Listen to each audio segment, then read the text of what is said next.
যশোর সদর উপজেলার পুলেরহাটে অবস্থিত ৫০০ শয্যা বিশিষ্ট আদ্দিন সখিনা মেডিকেল কলেজ হাসপাতাল পরিদর্শন এবং প্রতিষ্ঠানের চিকিৎসকদের সাথে মতবিনিময় করেছেন দেশের প্রখ্যাত অবস গাইনি ও ফার্টিলিটি বিশেষজ্ঞ অধ্যাপক ডাক্তার রাশিদা বেগম। বৃহস্পতিবার হাসপাতাল পরিদর্শন করেন তিনি। এ সময় হাসপাতালের গর্ভবতী, চক্ষু, শিশু, আউটডোর এবং বিভিন্ন ইনডোর বিভাগ ঘুরে দেখেন।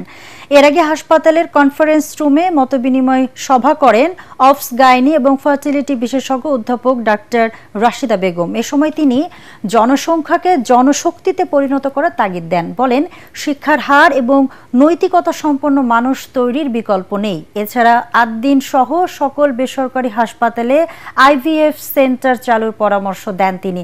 মতবিনিময় সভায় হাসপাতালের পরিচালক গাইনি বিশেষজ্ঞ ডাক্তার ইমদাদুল হকের সভাপতিত্বে আরও উপস্থিত ছিলেন anaesthesiology consultant doctor Tahira Khatun, Ad-din Sakhina medical college হাসপাতালের সার্জারি বিভাগের প্রধান অধ্যাপক ডাক্তার SM আবু আহসান ও মেডিসিন বিভাগের প্রধান অধ্যাপক ডাক্তার ASM রিজওয়ানা সহ হাসপাতালের সকল কর্মকর্তা ও গাইনি বিভাগের রেজিস্ট্রার ও দেশি বিদেশি ইন্টার্ন চিকিৎসকরা।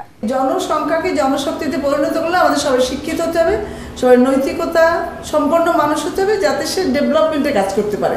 কিন্তু সেটা তো হচ্ছে না, কেউ ডেভেলপমেন্টের দিকে কিন্তু কাজ করার মতো লোক কম আমাদের দেশে। সেই জন্য আমাদের জনসংখ্যা নিয়ন্ত্রণ করতে হবে।